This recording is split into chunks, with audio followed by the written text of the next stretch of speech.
presented by Dano's Seasoning. Yum yum, get you some. What's going on, everybody? Welcome into the Sunbelt Syndicate, brought to you by Dogs Media Network and by Dano's Seasoning. As you can see down below, use promo code DOGGOS on your order to get a little percentage to our syndicate, our family, our dog network, so that we can continue providing these types of events for you guys to like and participate in. I am one of two hosts, Dominick Crosetto, and with me, as always, is three-time national champion TJ Courman himself. How are we doing tonight, TJ? Good, man. I'm good. How about yourself? Not bad. I decided to step my game up and compete with the T-shirts. I don't know if you can see this one. It's an ODU T-shirt. Yeah, I like it. I actually like that logo. That's a sweet yeah. logo. So when I went up there for the app game, and I decided I was going to buy a cup and a T-shirt from every away venture I take anymore, just as like a little I've been there kind of thing. Mm-hmm. And this was an older logo that they use apparently, and so I just thought it was really cool. And I was like, yeah, a T-shirt's a lot cheaper than a sweatshirt, so I'll go with the T-shirt. That's fair. And it gets outrageous sometimes how much these sweatshirts cost. It's like, I'm not spending $50 for a team that I don't even really know like that, or in general. Like, I don't spend $50 on sweatshirts. So no, the answer is no. Yeah, I'll do it if it's one that's like, well, I just did it for the old school Flying Yosef, right? I spent way more than I wanted to, but yeah. Well, okay. So I will say this. Yeah, the collector stuff, and then also like whenever I'm at app and then I go into the bookstore, I find myself overspending just because it's stuff that you wouldn't ordinarily find like at the mall or something like that. But just generally speaking, like a Nike sweatshirt, I'm not dropping $50 on a Nike sweatshirt. No, if all it's got is the swoosh, nah. That's not enough for me. I'm a TJ Maxx guy anyway. You know what I mean? So it's all in the name for you. I see how it is. I got a TJ Maxx credit card, bro. I'm dangerous. Nice. It can get ugly. You give me an hour, things could get crazy. Nice. Very nice. I don't even know where my closest TJ. I knew where my TJ Maxx was in Boone, I'll tell you that, but I don't know where it is here.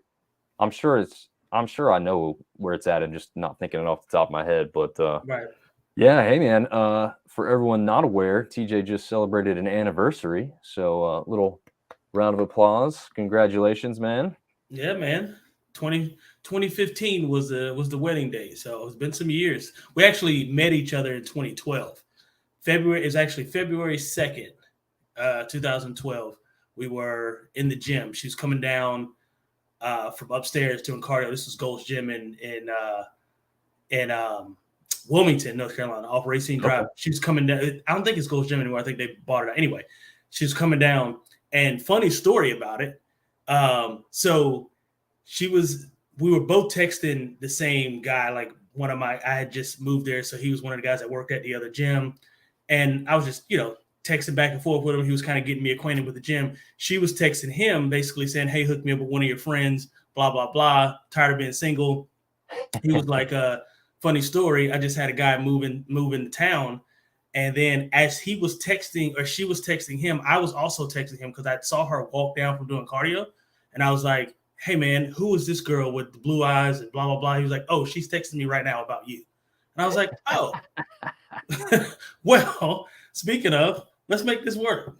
So it was love at first sight there for both of you. Yeah, I guess that's what you want to call it. But no, it was cool. It was a very coincidental story in terms of how we met up, and fast forward 13 years, 14 years, a lot of years later, and here we are.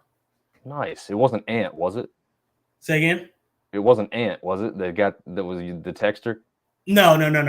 This is the guy you wouldn't know him. Okay.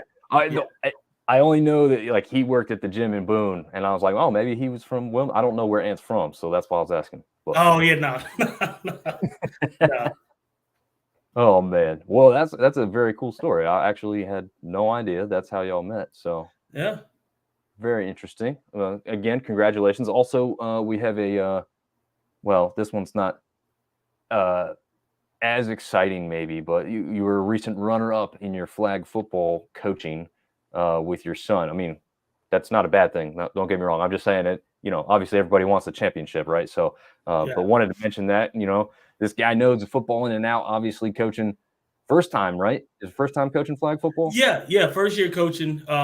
First of all, second place is first loser. So there's that. No, they're 6, bro. Like they got a trophy right. and like a medal and all that. So they're all happy. I mean, it's cool. The team we played against they were really good. I think they went undefeated on the year, and they were our only loss. They were our only loss at the beginning of the season. So we ended up playing them in the championship, and it just. Things didn't fall our way. I will say refs made some terrible calls, but, I'm not going to complain. I'm not blaming it on the refs. But it ended up, like I said, it was cool for me because I'd never coached football before, obviously. And trying to get a bunch of 6- and 7-year-olds to listen and do what you want them to do is absolutely agonizing. Like, it was things like snap exchange. And I'm just like, y'all don't know you can't hike the ball. What are we doing that we can't get the ball snapped? And my wife was looking at me on the field and she's like, you got to fix your facial expression. I don't know how, because that's not who I am as a person. Do it right. Oh, man. So, no, it taught me a lot of patience. A buddy of mine, Devin Daniels, shout out Devin Daniels from back home. He's the one that actually encouraged me to get into coaching. I think he coaches his son or daughter's t-ball team or baseball or something. He said, and he was like, it's the most frustrating but rewarding thing you've ever done in your life. And 100% agree. Yeah, I could definitely see that. I subbed for my son's soccer team once, and it's like, herding cats, whatever everybody says. It's like you said, it's awesome when they listen and they do well, but it's frustrating sometimes. You're like, these kids just doing whatever they want, which sometimes is hilarious too. So it was some times that were just hysterical. Like one of our kids got an interception and just started running the wrong way, and I was like, no, come back. Come back. You got to come this way. There's a video of it. I'll upload it at some point. I'm just like in the background, like waving my arms, looking ridiculous. Like, and I'm just like, hey, no, come this way. Like little giants, right? Yeah. So it was fun. It was frustrating. It was fun, hilarious sometimes. But like I said, certainly rewarding, and something I plan to do again in January for the Winter League. Nice. Well, very good, man. Two recent cool things to happen to you. And also, Artie Cat says hello to both of us. And Neil says congratulations. So thanks, buddy. I appreciate it. What's We've up, already Artie Cat? got some people jumping in and jumping on. And well, TJ, we didn't really preview these, so we're gonna really test your ability with our clips today. Obviously, this is the segment we usually go to next, so we'll jump into that. And our first one is going to be a clip from App State versus Marshall. Go!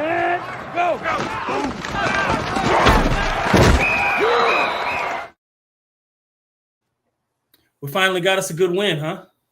Yeah, very good win. Defense stepped up. Offense looked good and consistent like they have been. So I'll set this one up real quick, and I'll let you kind of further explain it. But this is your old number making a play on the field. Michael Hetzel, which is one of my favorite players. He's just so underrated. He kind of reminds me of, I don't know, some of the small white receivers we've had in the past. Just like, he's not going to be the most flashy. He's not going to be on the field all the time. But when he's on there, you're going to notice him for the plays he's making and just his toughness. He kind of reminds me of, do you remember Matt Klein? That's what I was trying to think of. I was blanking on the name. He was my backup at M. He was very just like low-key, under the radar. But when you threw him the ball, he caught it. And he always made a play, and he's going to score a touchdown. He never celebrated, never did anything crazy. And, I mean, this is kind of very similar to what he reminds me of, for sure. Yeah, also, so he'll be number he's wearing. I wonder who wore that. Yeah, no, must be famous. Well, this one will be he's lined up down here, and obviously makes the catch in the end zone. We'll see it one more time on the regular speed, and then I'll slow it down for you to kind of talk about more of what you see. I mean, it's not the most amazing play of all time, but he actually makes a really good adjustment on the ball that you'll see here in a second, and then we'll back it up. Joey does a really good job moving the safety with his eyes, and I'll show you that on the next play because I actually watched this from home. Watch how that safety immediately gets out of it. I mean, it's easy pitch and catch. 55, I think his name's Porter, never gets his hands. There's never a jam, and we talked about this a couple weeks back, right? If you don't jam a slot receiver and you got one high safety against verticals, you're always going to be wrong because you can't stop it. And then and this made it even easier. It's actually supposed to be cover two. So look at the safety split in the field. So that safety that's on this hash, that's on the hash closest to us, he actually ran. It was a busted coverage because what should have happened is he's got obviously deep halves of the field. The safety does. He bolts, and it looks like he's almost either going man or playing a robber. I don't know what he thought he was supposed to do. But if you check him out, look at the other safety on the hash. He's doing his job. He's going to bail out. This guy is going to come down over receiver number 2 inside and cross his face. And I don't know why he thought. I don't know what he thought he was doing. But he just basically gave us a touchdown. So great recognition by Joey. He moved him with his eyes, but he didn't really have to do a whole lot because it just was a terrible, terrible coverage.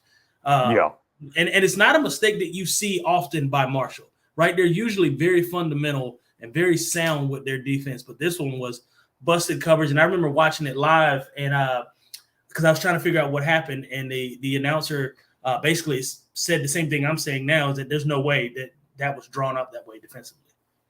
Right. That makes sense. Great catch, great adjustment on the ball, caught it with his hands. I love a hands catch. I can't stand when receivers let it into their body, but hey, whatever works. Oh, yeah. Yeah, absolutely. So I have a theme tonight, and it's pretty much, well, the first two are clearly wideouts. The other one is pass catching running back, really. But anyway, it's all kind of offensive plays just to have some fun ones, and also to give some of these guys some credit, again, especially Michael Hetzel, who doesn't see the field as often as some of the other wideouts for App State, but makes a good play there. Oh, well, before we go any further, we might have had some comments on that. Well, we got TJ saying, "What's up?" What's up, TJ? Cool name. I like it. Yep. Troy, our editor at College Football Dogs, is saying, "What's up?" Oh yeah, Neil mentions McElfresh. Yep, definitely remember him as well. 82 Bailey. Jason Hutchins, excuse me, is saying Brad Absher. Yeah, that's another one right there. And a team favorite too. Like, it seems like a lot of these guys, you mentioned Matt Klein, and we see McElfresh stuff. All these guys are like team favorites because it's just fun to see these guys get involved and make these plays. Because also, I don't know how much you remember Blake Elder was another one. That's right. You just guys like that, you root for them, right? I mean, you want them to do well. Yeah, absolutely, definitely. And another guy that not necessarily rooting for as an outsider, but a guy who's just dominating the field, especially Thursday night for Troy, was Chris Lewis. Just dominating performance overall, and I believe he was the transfer from Kentucky who ends up he's down here on the side of the screen, number 6, just a deep downfield pass, and it just made it look easy. We'll go through that in a little slower for you, TJ, and you can, again, there's nothing tremendously done here, I don't think, but if you see something, obviously you can let us know about what Lewis has done here, matched up towards the bottom of the screen. Yeah, so here's the interesting thing about this. So it looks like cover 3, right? Well, in cover 3, obviously corners got deep third, but then it turns into some version of man. I say that to say this: the corner, once he opens up on an in-breaking route, once he turns his backside to the goal line, that lets me know, number one, he's not trying to let me get outside. Great, cool. I wasn't going outside anyway. Doesn't matter because it's a post pattern. I know I get excited because he's already beat across his face, right? Like he's already given me an inside release, which is what I wanted anyway. So I'm already a half step in front of him, and if I'm even, I'm leaving. So this is a classic case of he just gave up basically a touchdown because of the leverage and the coverage that he was playing. So it looked like cover 3. I think it turned into some version of man. But the corner really, I mean, look, watch him turn his back to our sideline, or to this, I say ours, the version of what we're looking at. And I mean, at that point, you chomping at the bit, like you're literally smiling running down the field, because it's like, I don't want to break this off too early. I gotta, go hold my composure. But that's pitch and catch. That's routes on air. Yeah.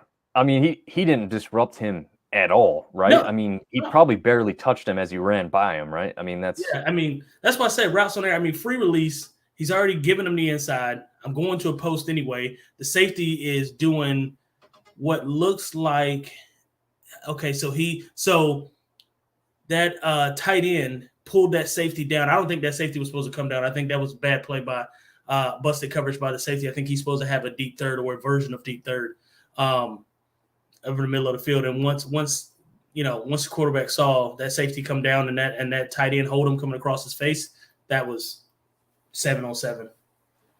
All she wrote, right? Yep. Yeah, he was dominant all night in that one. That one was not as close as it really just kind of mirrored what we saw from last week with the two Georgia teams going at it. We thought this close, high-scoring battle between two teams. Well, we knew Troy and South Alabama wasn't going to be the most high-scoring because of the defense, right? But we did think it was still going to be a close battle throughout, and it didn't end up being quite the game we had all hoped for, I guess. No.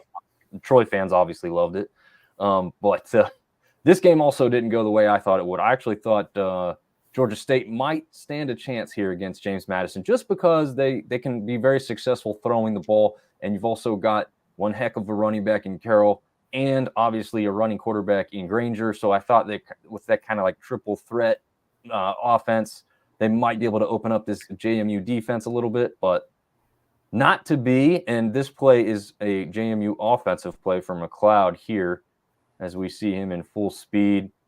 Again, nothing fancy. Georgia State's going to bring a blitz all out. Yeah, easy money. Yeah, McLeod just recognizing it. Probably, I mean, I'll let you speak on this part, TJ. Probably before the snap even happens, and then, just making a good throw here to the outside. Well, and 2, you've got 3-on-3, right? So you've got your 3 receivers, you got 3 DBs over here, you got your safety coming on the blitz. There's literally no linebacker. Nobody's going with the running. I don't even know who's accounting for the running back.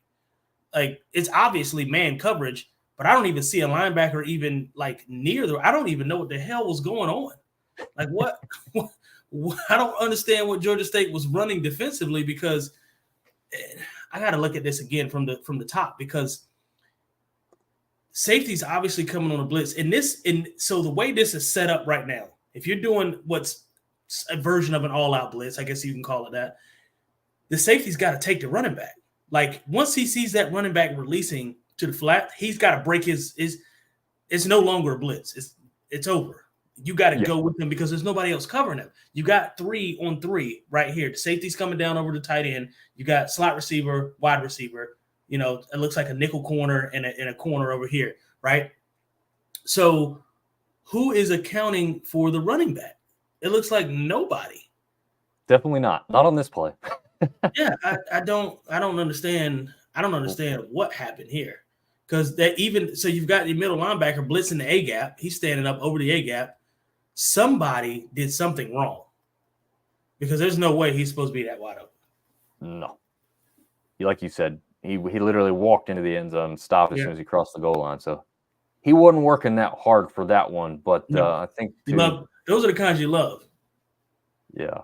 Oh, it just went a little faster than I thought. But McLeod's body movement to get this throw off before the guy blocks it is actually really impressive too. It's not as obvious from that zoomed out look, but once you see it in the zoomed in look, the way he kind of contorts like Patrick Mahomes does and kind of sidearms it, just an impressive quick play to kind of get that ball out and get that touchdown to happen. What looks like real easily, but doesn't look like easily in slow motion, I don't think. Yeah, I mean, you almost have to have, like, if you're going to be a quality quarterback at any level, you almost have to have that sidearm now. Like, because all we do. I mean, I watched Jordan Love last week play with Green Bay. I don't think Green Bay won. But his throwing motion, I'm not comparing him to Aaron Rodgers. I would never do that because not a lot of people are Aaron Rodgers. However, it looks fluid and it looks good. Like when he's throwing, I mean, he's like he's throwing darts at any angle. I mean, he's got talent. That's for sure. His arm talent. I mean, them not winning is not for lack of arm talent. That's for sure. Right. Hey, our president here wants to know if you think App State could take not South Carolina, but the USC Trojans at this point of the season. At this point in this, well, so here's what I do think. I do know we can put up 30 on them. Their defense, USC's defense is absolutely deplorable. It's almost non-existent. Like they got to score 50 to win. I've never seen it. I don't know that I've seen a defense that bad in a very long time. Maybe Oklahoma a couple years back when they had Lincoln Riley and basically no defensive coordinator at all. Sounds familiar with this new team in USC. right. They don't play defense at all. So yeah, I mean, do I think we could beat them realistically? Probably not. Caleb Williams he's a lot. I mean, he is a lot. I mean, they're going to score 50 on us. Yes. However, we'll score 40. Yeah. It could be a back and forth affair, right? Right. Yeah. Yeah, and TJ chimes in, same head coach and DC. Well, then that makes sense. Well, not anymore, right? DC's gone now, right? Didn't they just fire him? Oh yeah, they did fire. Yeah, as a matter of fact, it was a couple days ago, like almost right after the game, or was it that Monday? Might have been Monday. Yeah, I think I saw it on ESPN. I read it somewhere. It was like that Monday after the game, they let him go, and rightfully so, bro. Like you can't. That's putting entirely too much stress on your offense. They got to go score every time they touch the ball just to be competitive. That's insane to me. It's almost like Colorado's offensive line. Shadour's got to be perfect every single play just to even get the ball off. I mean, they're not blocking for this man at all. And again, I don't want to switch subjects. I know we're not talking about top 25 teams or teams outside of our conference. However, it's got to be rough being Shador, man. He got hit 19 times the other night. 19. He got sacked 7 times. The other one, obviously, they made contact. And I'm like, at some point, we got to do something different. Yeah, definitely do.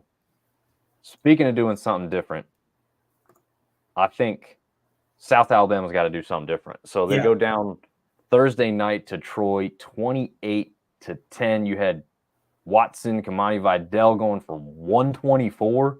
Yeah. And as we talked about, Chris Lewis.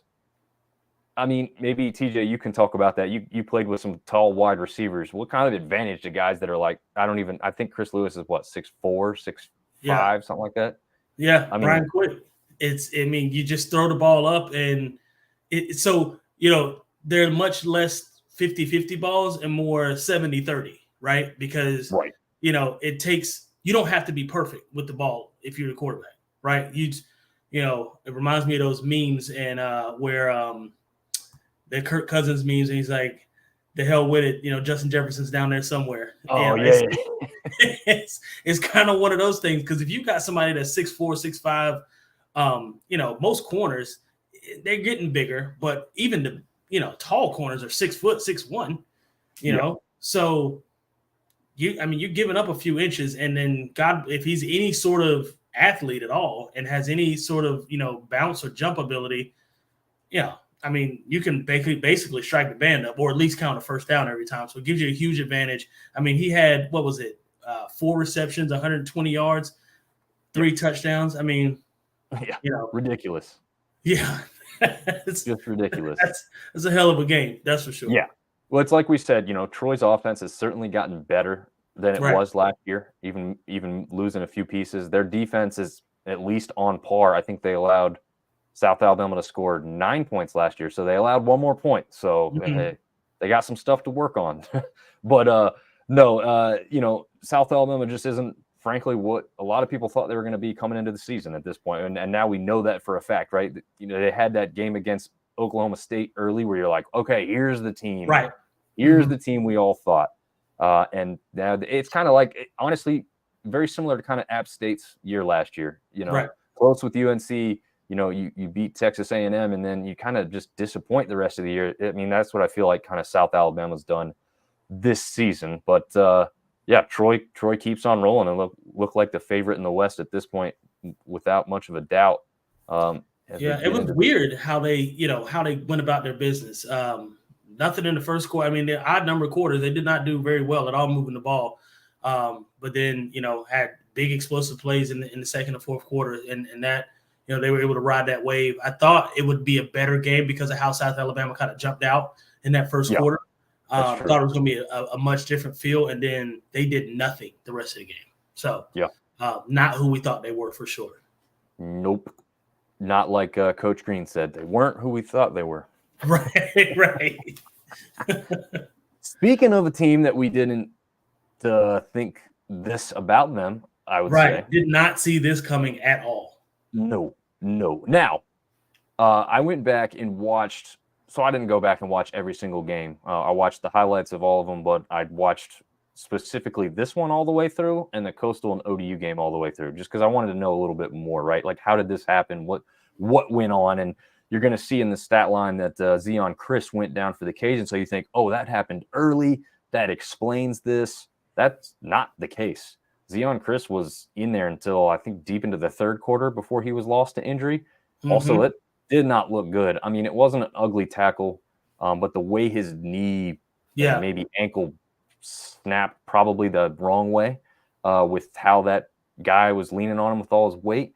Mm-hmm. I mean, they put it in an air cast before he even left the field, so probably done for the year. But I was going to say, the air cast comes out, not a good sign.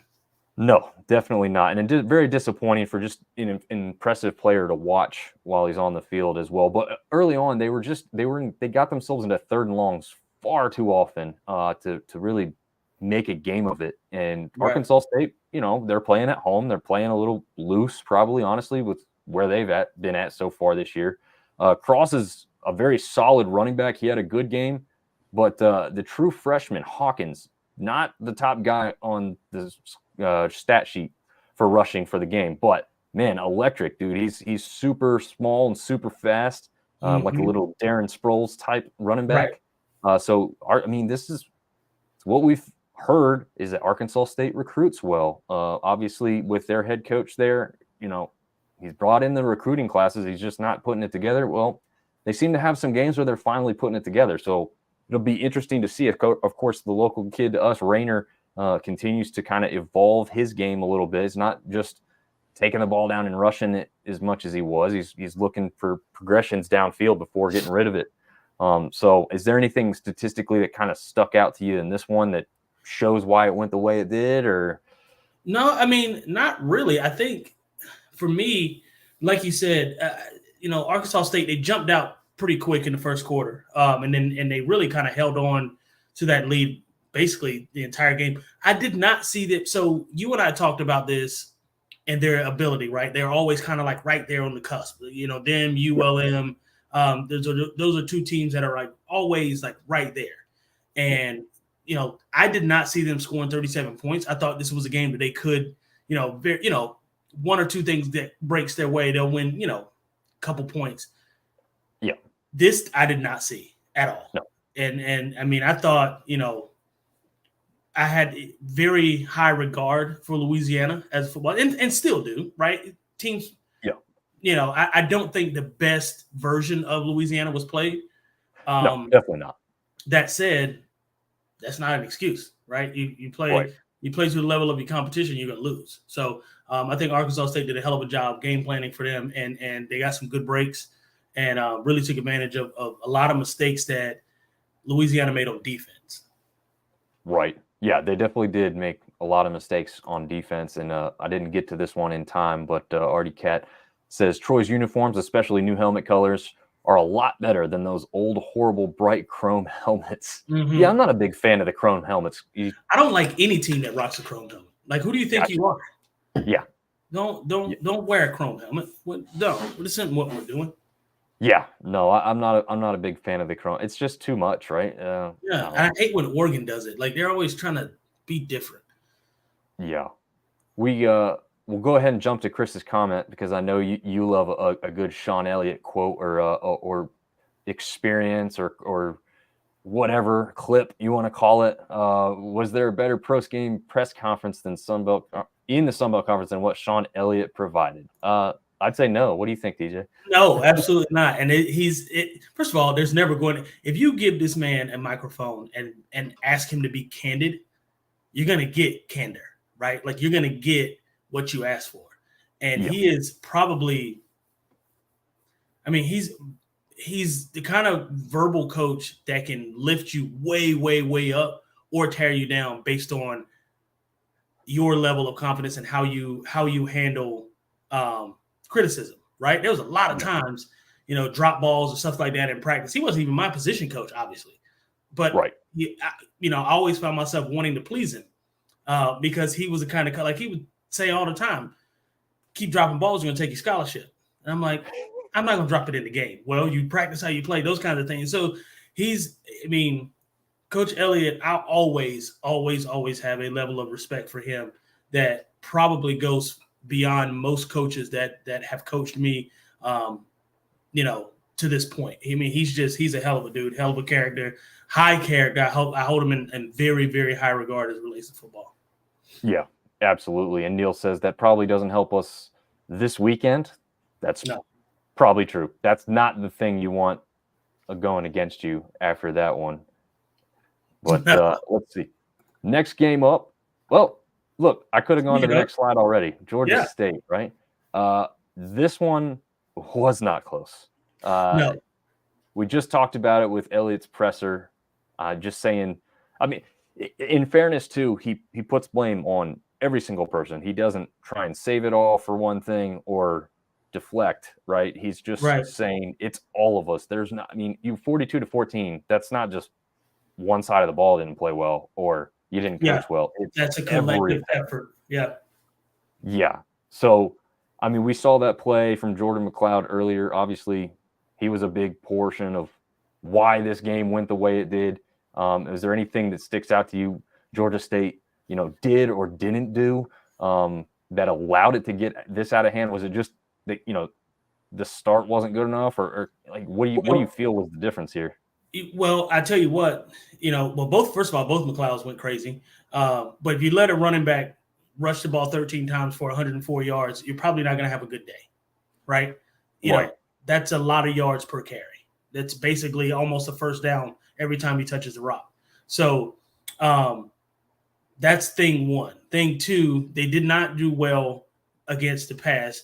JMU is not an we talked about this a couple weeks back. They're not an explosive football team offensively. They do enough to win. Yeah. We talked about this a while back. Can JMU score 30 points and can they stop you from scoring 30? That's really all you need to do to win, right? Yeah. They scored 42. That tells me that Georgia State either let their foot off the gas in a lot of situations or they were still kind of shell-shocked from what happened at Georgia Southern. Yeah, that's very true. And they hadn't bounced back. So, and you would think after a loss like that or after a performance like that, you'd want to come out and show who you really are. And although I don't think either of us picked them to beat James Madison, just because, we know James Madison's a really good football team. We expected a much better showing than this. And, defensively, they didn't look good. I think, too, collectively, like you said earlier, to your point, you don't lose 42-14 with it just being one side of the ball, right? Yeah. Collectively, you did not do well, and I think they were holding on to some bad juju from the week prior. Yeah. No, I think that's exactly right. It's not minor fixes. We saw it on that touchdown there too. You come aggressive. That's just one single play, obviously, but you come aggressive like that, and you're not prepared. A good quality team, which is what JMU is, can take care of business there. We had a couple people chime in, JMU is next level, what George says. And then Chris is talking about the chance of them going bowling, even without the waiver. But Artie Cat brings up the fact that they yet again applied for another waiver. We can probably get more into that towards the end of the episode because I think that's going to be a little bit longer of a conversation. But yes. I think, just about everybody's aware of that happening, and we'll get people's thoughts and feelings on that definitely as we go further along here. Our next game up was Coastal Carolina and Old Dominion. Yep. This one, I don't know. I guess I didn't necessarily get totally shocked by it, but, they don't have Grayson McCall going into it. So you thought maybe that was the factor that could have game of the weekend. Like I said, I went back and watched this one from beginning to end. A very fun game to watch. The only thing that was, it kind of felt like a basketball game there towards the end. Lots of timeouts, lots of stoppages of play. But it was successful for both sides because both times that either team was doing it had a lot of success. But before we get into a little bit more of the specifics at the end there, what did you see in this one that stood out to you, TJ? Yeah, nothing crazy. I think, like you said, I'm not sure what our prediction was, but I think we both called this close. I can't remember if I picked ODU or Coastal, but I do remember saying I wouldn't be surprised if it's close and for either team, whoever, which way it goes. And I think it was just that. ODU, I mean, they're going to come out and give you a dogfight no matter what. And Coastal, depending on the which Coastal team you get, there's sometimes that Coastal's not, who they are or have been in the past. But then there's some times where, you get a good version of them. And so I think it was two, I want to say middle of the pack. When I say middle of the pack, I mean that respectfully, like top middle, upper middle of the pack of the Sun Belt, facing off, and they gave us a great game. And I think we understood why they are as good as they are, both teams. And no surprise here for me in either sense, just because I expected that this year from ODU.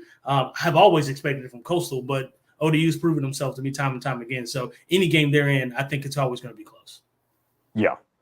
So watching this one, ODU gets an early turnover in their favor, scores quick, and you just felt like Old Dominion was going to take this one after that. At least I did. Obviously, football's a long game. You don't want to get too excited early on, but I was like, all right, they're playing at home. I got this feeling they're gonna take this, and they played some really great defense in the first half.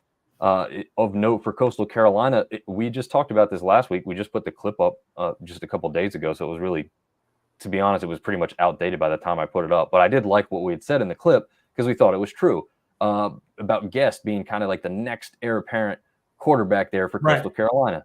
Yeah. Well, every damn person thought he was going to be the starter in this game. In fact, as Vasco, who ends up playing the whole game, takes the field to take the first snap, the announcers are still talking about Guest coming out to take the snap and what he did last week. And I'm like, that's not Guest. That's Vasco. Clearly on his jersey, it is not the name that you're saying.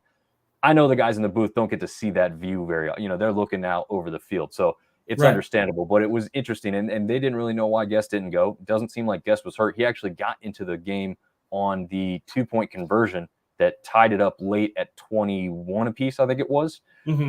And he took the snap as the quarterback, handed it off to Vasco. So they had two quarterbacks in the backfield, and he actually gets in for the 2-point to tie it at 21. So just interesting. Now Coastal fans are saying Vasco's the guy. But what I'm seeing with him is a lot of what we've talked about with Zion Chris and even Jalen Rayner, which is I'm not as prolific as a passer.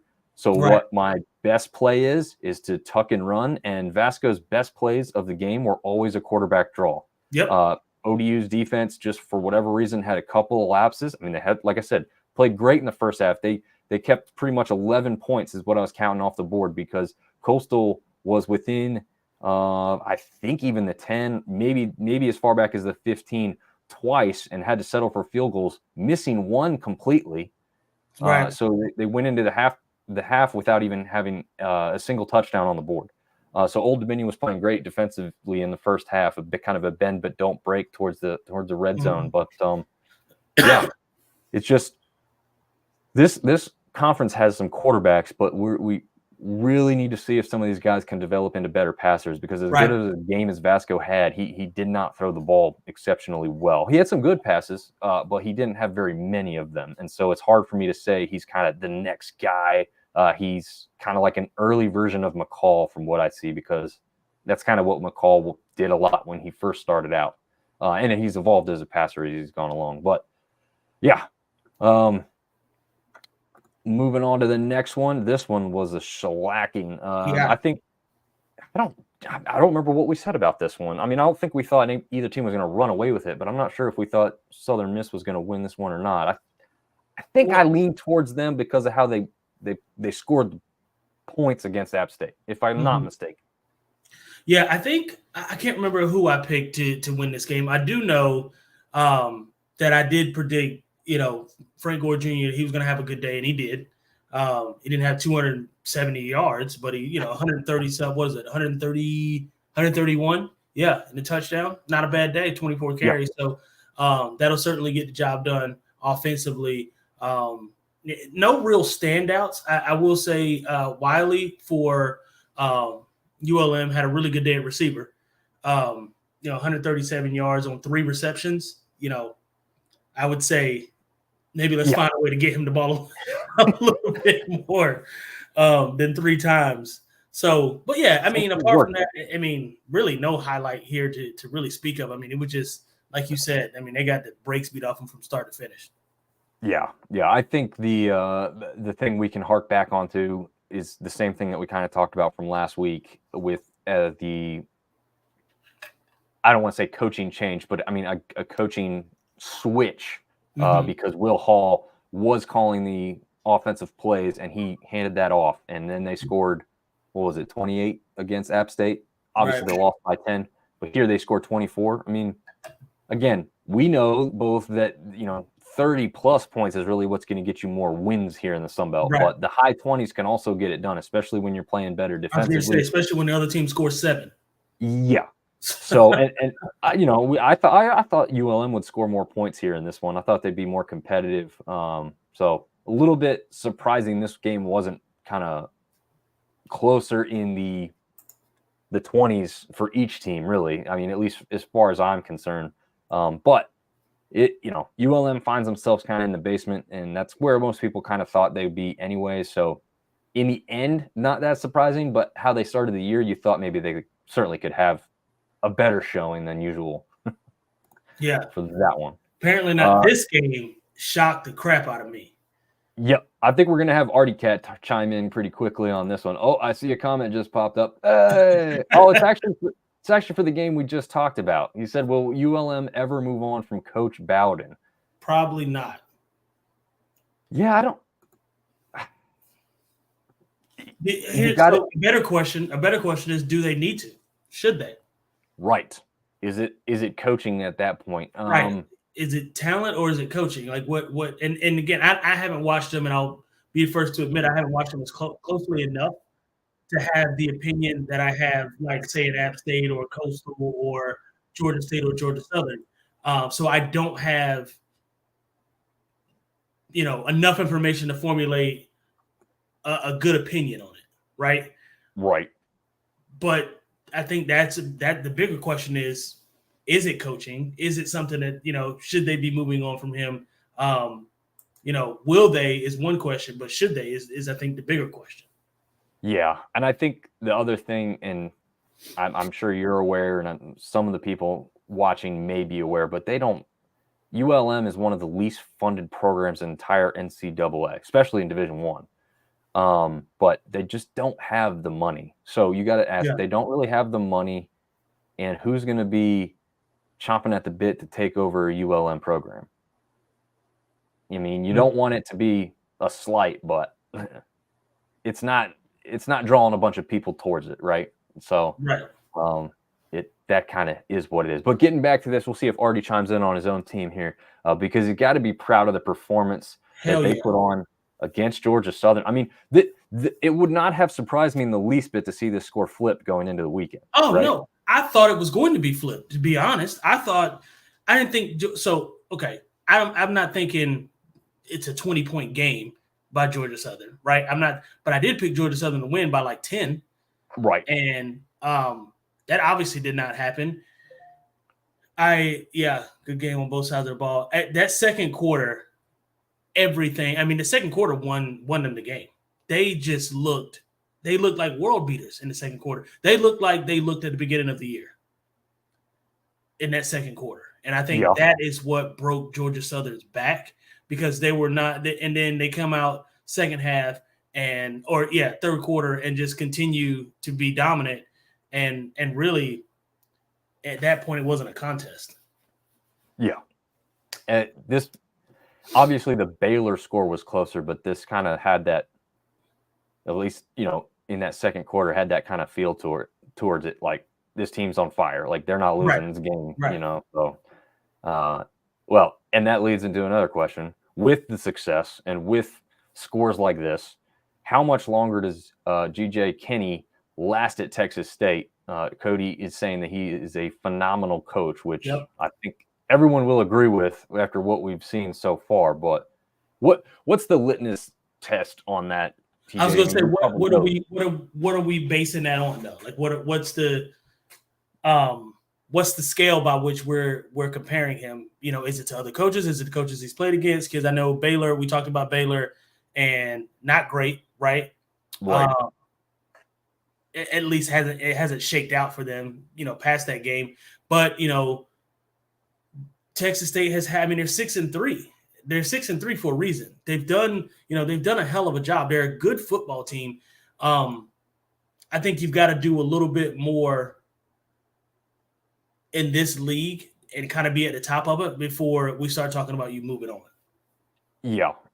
Now, are you saying that Baylor's already kind of eyeballing them, which has got to be true, right? I mean, when you go in and perform that way, I think it's hard for me to say because you got a situation at like App, obviously, where Satterfield left, right? And what's his name came in. Drinkwitz came in. Yeah, Coach Drink has one good season with really another coaching staff's players, right? I was going to say a team he didn't even build. No, and so can it happen that he's just there for a year and gets taken away? I think it could, but I think you're right too that like at this point in time, he just got there.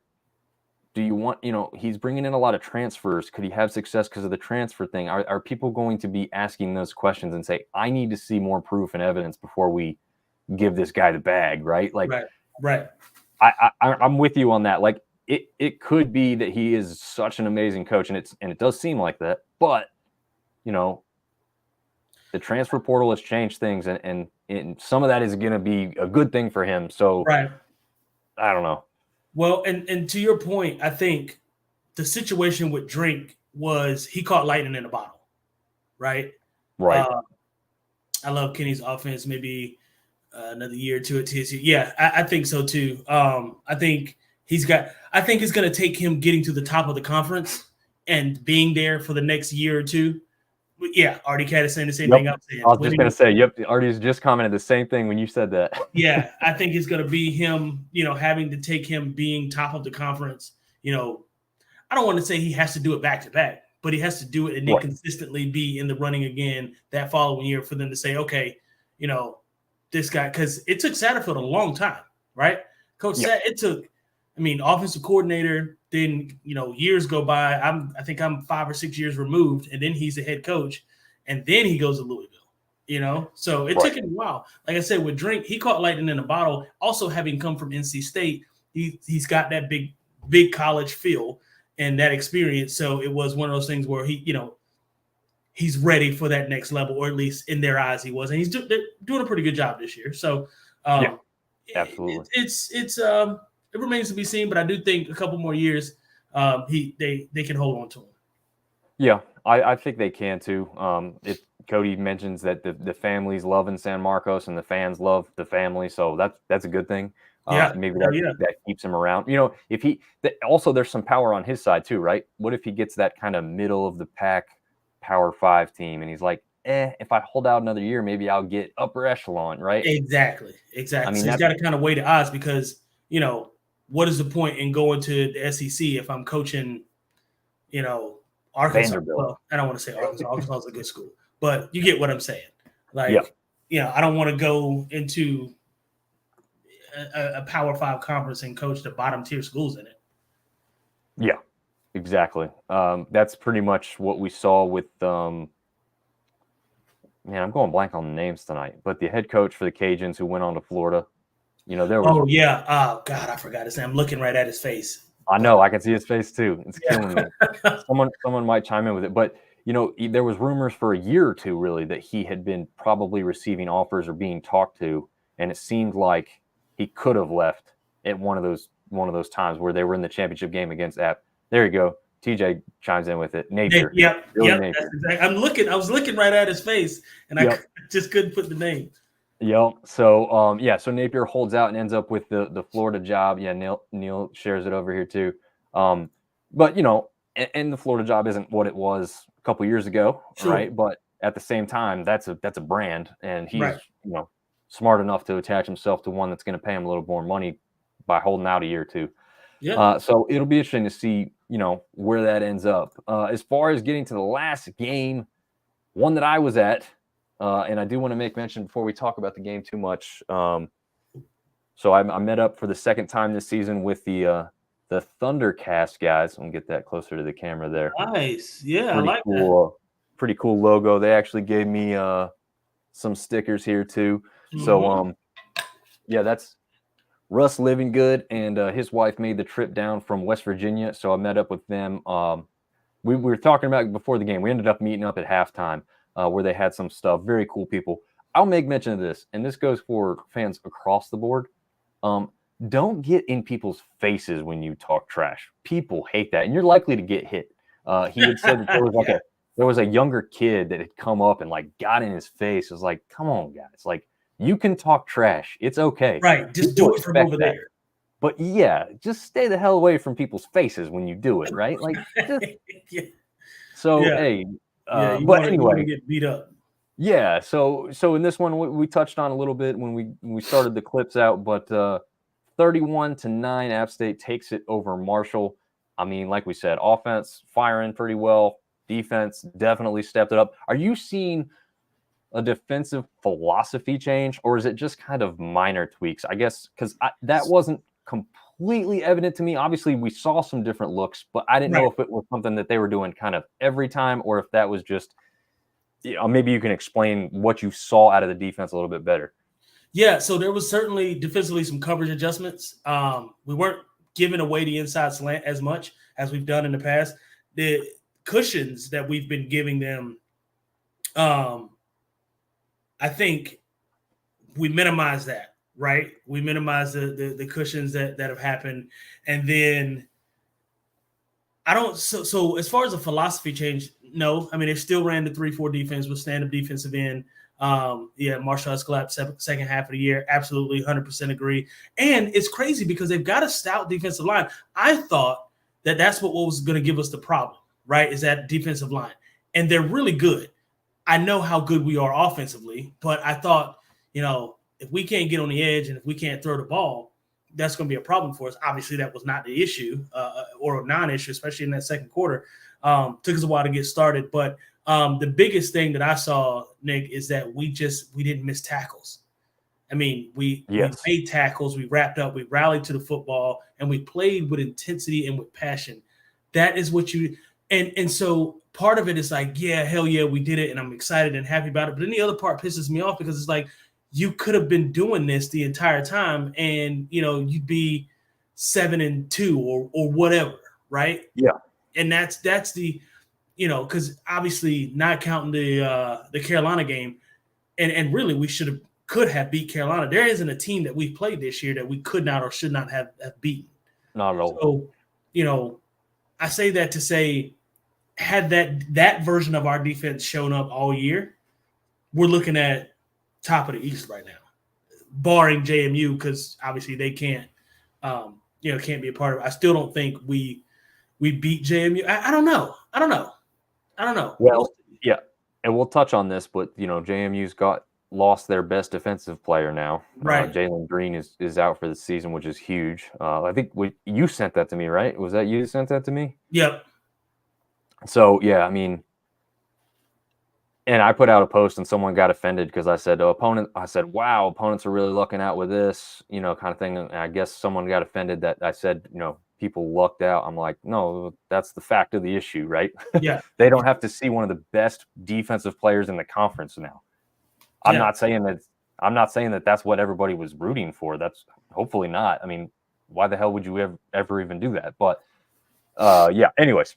So yeah, with that being said, and the teams that are, like ODU, Marshall even kind of kept it close. I mean, obviously the Marshall game with JMU, it got away from them towards the end, but that game was close till third quarter. Mm-hmm. I mean, so, and then ODU game was close throughout the very end. I mean, they had, I think ODU had the ball last to try and score a touchdown to win it, So I don't think it's out of the question. I don't think, like we've said, that JMU is world beaters or like head and shoulders above everybody else in the conference. I just think they're better than everyone in the conference. But not they're by better, a large and they're margin. better coached, and they play fundamental football. And I think that is the difference between them and everybody else, is because, teams like App State has the talent and have the ability. Our corners and DBs are better, really, than just about anybody we played against.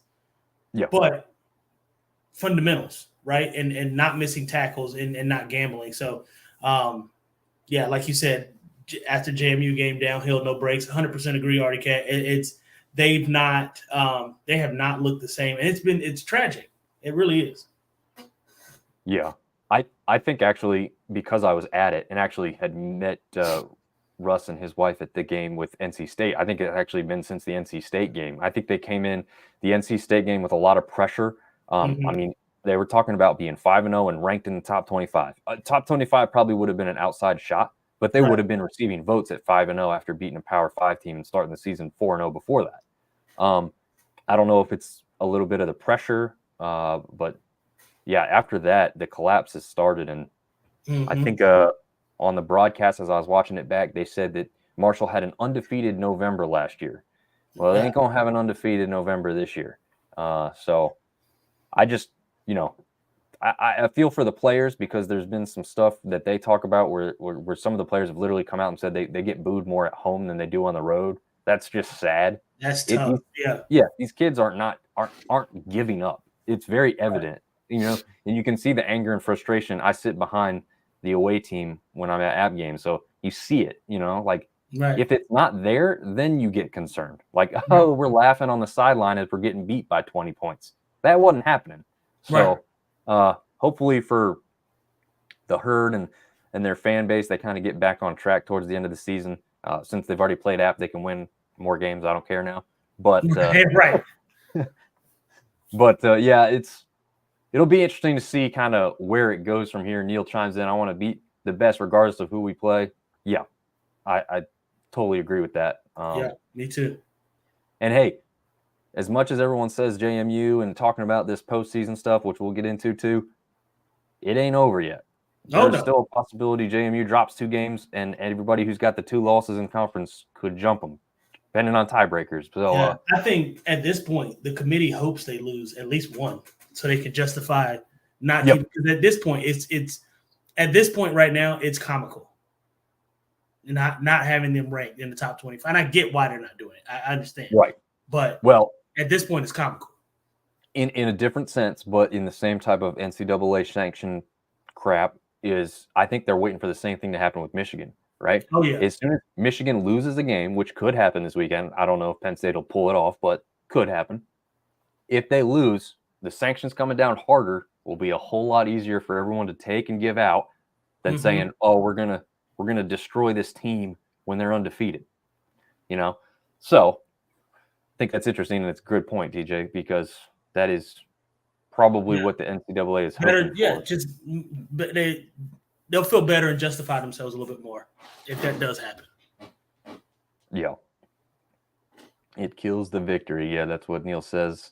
And right before we go to break, I wanted to get back to this because we'll jump to a little short break and get back at it. But TJ says, tell me you saw the video of the Texas Southern tuba player throwing 5 fast punches at somebody going right back to playing the tuba. What did you just say? Get out of people's face. What is wrong with you, man? Don't. This is how it happens. Mind your business. Stay in your lane, and just mind your manners, dude. Like, stop. You don't have to be disrespectful. Make your point. Talk your trash. Whatever it is that you're gonna do those things, but just do it from over there. Don't get in my space and make me feel threatened, because now I got to make an example out of you. And that's exactly what happened. I mean, he got pieced up. You understand me? I want to know what your problem with the tuba player is. I mean, yeah. First of all, what should they're just there, man, because they're part of the band. Why are you yelling at a tuba player? You deserve that.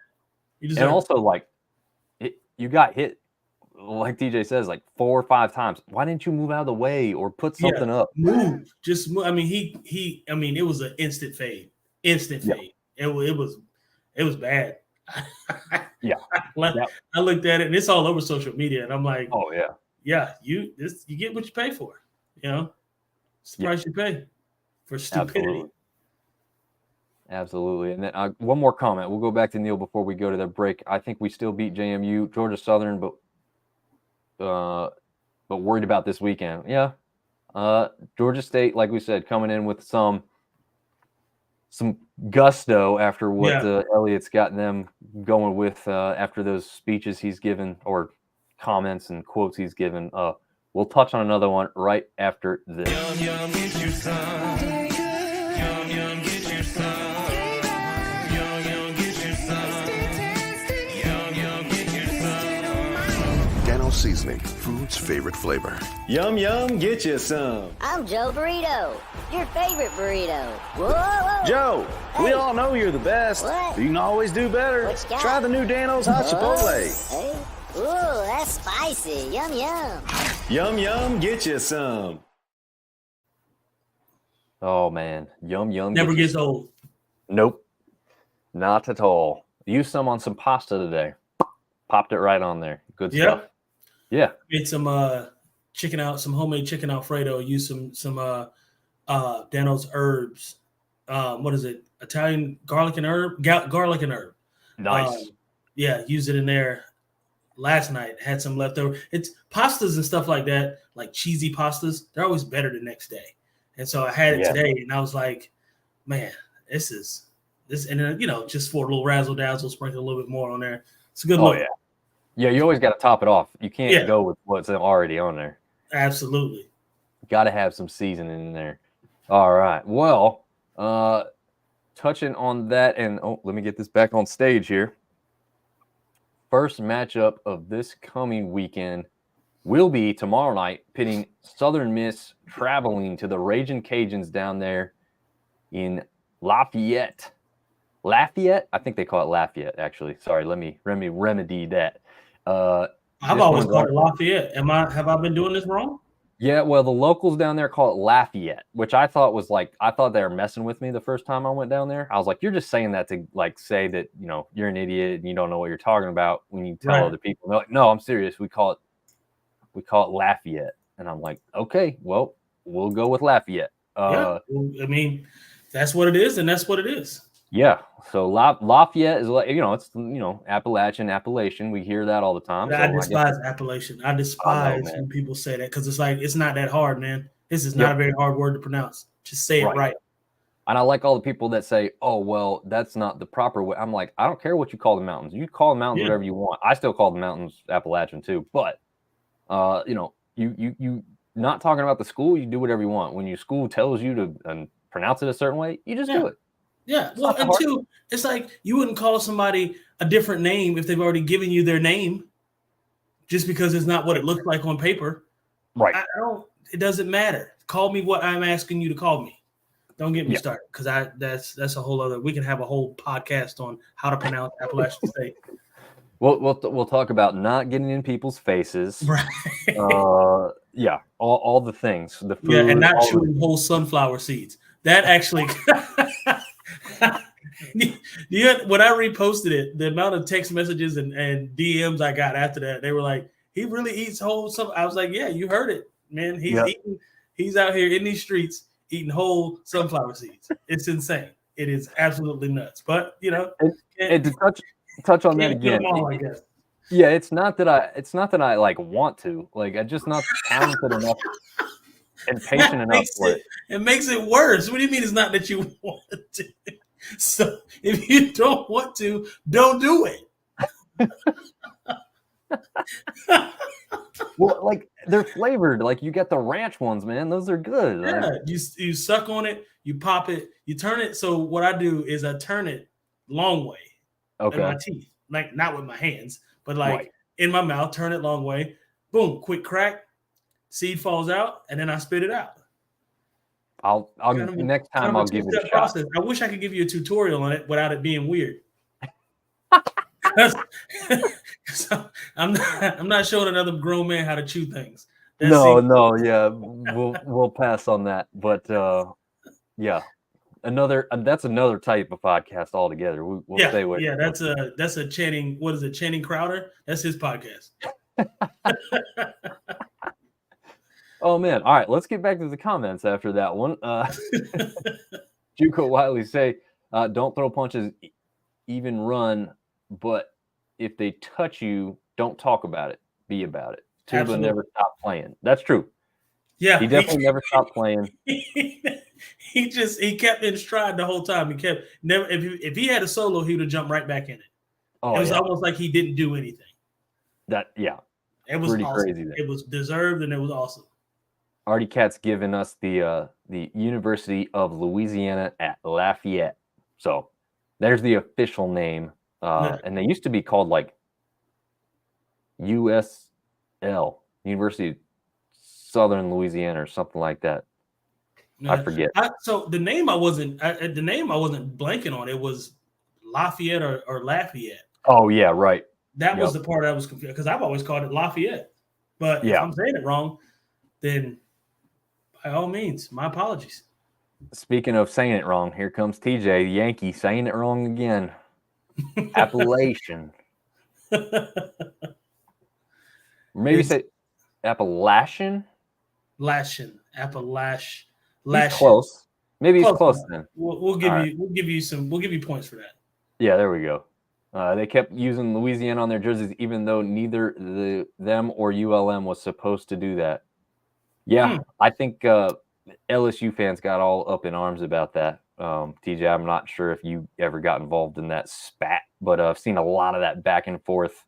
ULM's not really part of the argument, but Louisiana and LSU go back and forth all the time about being called Louisiana. Well, two things can be true. One can be Louisiana, one can be Louisiana State. One can be North Carolina, one can be North Carolina State. That's kind of it's actually how it works in college. There's a Texas and there's a Texas State. You know what I mean? These things happen. Yeah, it sounds like LSU feels like no other university in the state of Louisiana even exists. And so that's what pisses everybody off. So that's just selfish. And you got to let the little people play too, man. Take it easy. Yeah, and Artie says it's because they're in the same university system. Yeah, I mean, and honestly, for those that don't know, like how close Appalachian State was to being called UNC Boone, right? I mean, I did. Yep, that was a while back. Yeah, they're in the same system, so it could have happened long ago. Obviously, we're all glad that it didn't, because that's such a boring name. Right. So I'm glad they got kind of their own UNC name. Wilmington, UNC Asheville. It's too many UNCs, man. We're good. Yeah. We'll keep what we got. But speaking back on this, and then we got Everett Brown chiming in. Gata Eagles. Well, we'll get to the Eagles here soon, and still proud fan even after the performance this past weekend. But hey, I mean, we knew that we've had some experiences with Georgia Southern fans, so we know that they are a proud bunch. Jumping back into this one, I mean, so does Southern, simply put, does Southern Miss keep it rolling, or do the Cajuns kind of come back and put a show on at home and kind of right the ship a little bit here? Yeah, I got Louisiana coming out. They're at home. I think they're going to put on a good show. I do think Frank Gore Jr. is going to run the hell out of the football because that's what he does, but I don't think it'll be enough. Louisiana, when they're on their game, they play, and you've heard me say this multiple times, I've got a high level of respect for their program and what they do. Had a high level of respect since we moved into the Sun Belt. But I think that they have a really great program, and when they're on their game, they're on it. So I think this will be another game of them, representing Louisiana, whether it's written across their jersey or not, and really doing well at home. Again, Frank Gore Jr. is going to probably have 120, 150 rush yards, but I don't think it'll be enough. Yeah, I think offensively, this game could be close. I think both offenses could be clicking and everything, but I trust Louisiana's defense more. Not a lot more. Yeah, but certainly more. Yeah, but certainly more. I think at this point we're all ready for a good Thursday night matchup. We haven't really had one of those yet. Right. So hopefully this one can turn into that, even with both teams kind of not being where they want to be. At least they can entertain us. So hopefully that's what we'll get more than anything else. Also, Everett comes back in, says, a little spanking, but we ain't giving up. Well, we appreciate that because we don't want anybody in the Sun Belt to not care about their team because, Hell hey, yeah. he's still in here talking even after dropping one, and everybody else is in here talking. So this is what we want. We want a conference that cares and gives a damn, because it's a whole lot more fun when you got it going on like that. Well, you know what Michael Jordan said? You know, it takes a good man to be able to talk trash when he's losing. Yeah. So. And a brave man too, sometimes. Absolutely. Sometimes a dumb man, but we're men. We're not designed to be the most intelligent. That's a good point. We say it with our chest. Yeah, and Artie chimes in before we move on to the next matchup here. Cajuns will be angry and take it out on Southern Miss. That's probably true. I think that's the logic that I'm going with. Yeah. I think they'll bounce back and really put it on them. Yeah, very true. Okay, so an interesting thing, we have two out-of-conference matchups, and the first of which is being shown on screen now, which is ODU traveling to undefeated Liberty. This is the first Saturday game for the Sun Belt. Again, not a Sun Belt matchup per se, but at least one Sun Belt team being involved. I don't think highly of Liberty at this point. Yes, they're undefeated. That's not easy to do. They're a good team. I don't think they're a great team. I don't have them as like a top 25 team. They're just on the outside for me. But I think ODU could take this one. And honestly, I think with what I've seen lately, they could take it rather easily, because I just don't think the Liberty's seen the types of teams that the Sun Belt possesses so far this year. I don't know what your thoughts are on Liberty and being undefeated coming into this one. Yeah, I was going to say same deal. Level of competition matters, right? I resemble that remark. No, what's strange to me is Vegas has the line at 13.5 in favor of Liberty. And I'm like, I don't know, man. I don't know if 13.5 points, basically 14 points. I don't know that Liberty is 14 points better than Old Dominion. First of all, there's nobody in our conference right now that's 15 points better than Old Dominion.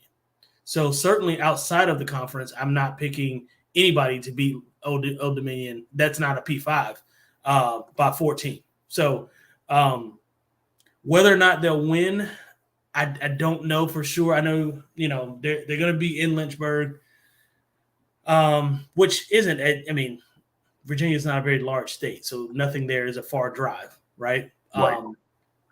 However, I do think they make it close. I would not be shocked if ODU won, but I don't know.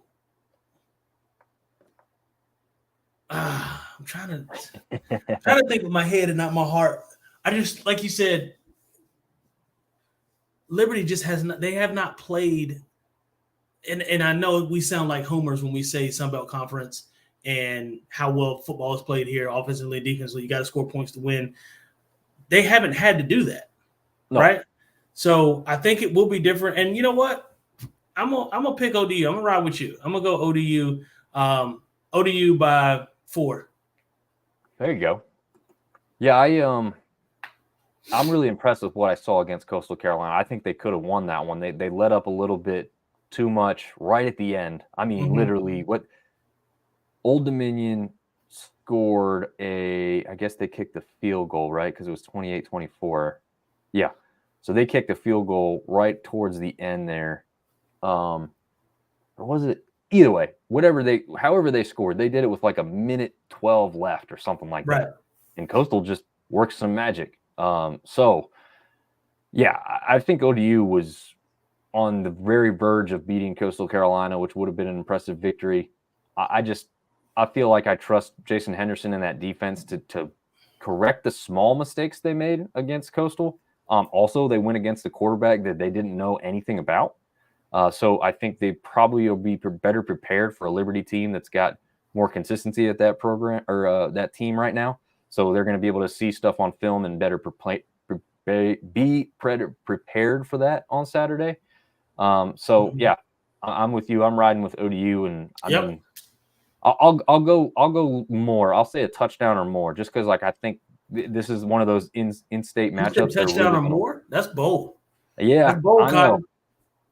Cotton. See if it pays off, right? Yeah.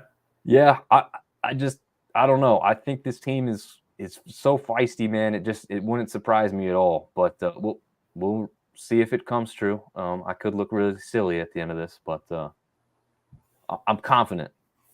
Okay. Another one that I'm confident in has UConn traveling to James Madison. What is there any chance at all? Okay. No. Yeah. No.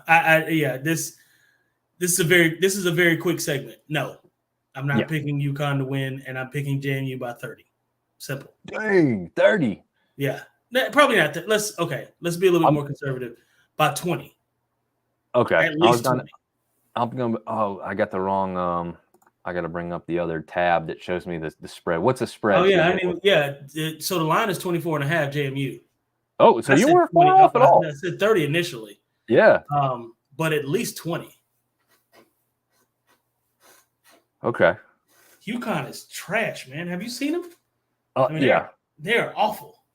Yeah. Well, I thought they had improved because I watched quite a bit. I think I don't know if it was week 0, but it was before week 1. It was like Thursday night or something. They played NC State, right? And NC State.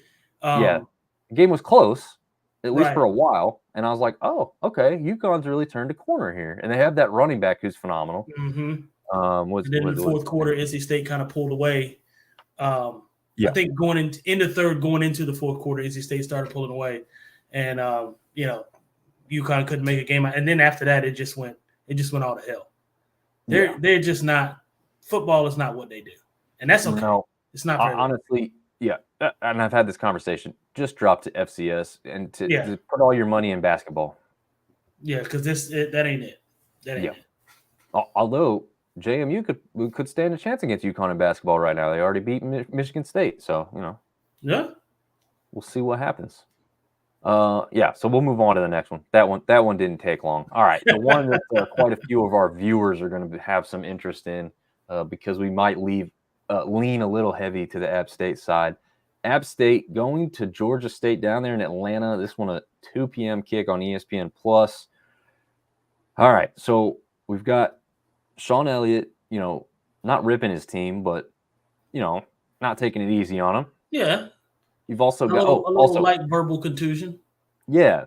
So he also had a moment where he was being interviewed. This was a separate press conference or whatever. He said, you and Cobb are both App State guys, and he stops the guy. He's like, no. Well, I'm an App State guy. Cobb's not an App State guy. I went to school there. I played football there. He was just the AD. I don't think he really meant it as a slight, but man, he was quick to be like, no, that guy ain't it. I'm it, So it's interesting that, he's still considering himself an App guy and so proud of it, even though he's running another team at the helm. But, I understand it. But at the same time, like you think in that moment where he's literally wearing Georgia State gear with Georgia State stuff behind him in the presser that, he's not going to be kind of hoorah in the fact that he went to the opponent's school and everything. I love it. But, yeah, it's just interesting that others probably wouldn't do that, right? Right. Well, so to that end, I'm not sure I've been keeping up with the NFL very much, but Antonio Pierce is now the head coach for the Raiders, right? Yep. They let go of Josh McDaniel. And one of the stories, UConn for the upset, I very much doubt that. He did. Artie said he was just kidding. It'll be an epic beat. So one of the stories, I can't remember who he was playing with, but when Antonio Pierce was with the Giants, one of his teammates was saying something or doing something derogatory towards the Raiders, and Antonio Pierce stopped him and was like, "Hey, don't do that." He was like, "Yeah, but you play for the Giants. You're a Giant. But I'm a Raider. I was born a Raider. Respect that Raider, that Raider flag or whatever." And I thought that was cool because you are whoever you grow up rooting for or be a part of or any of those things, you are that no matter where you go, right? And to tie it all in with Coach Elliott, you played here, you get your coaching start here, and you get your first big break, big opportunity at South Carolina from here, right? Right. It matters to you. That black and gold, and this the same thing can be said for any school. But once you put on that jersey and once you've been a part of it and you understand the culture, you speak the language, you know what's going on, in and around that town, the heartbeat of the fans, the students, everybody, that's who you are. You're a part of that forever. It does not go away. So It's a pride thing. And while, it doesn't hit the eye right when you're wearing that shirt and then you're saying what you're saying about being a Mountaineer, listen, it comes with the territory, man. You are who you are. Yeah, it's true. It's very true. So I'll put his comment up again. The Southern fan says we showed Gag State, what they like to call them. Let me see if I could bring up that score line. Any chance that we see a score like that in favor of App State? So they beat Georgia State 44-27 the other week, two weeks ago.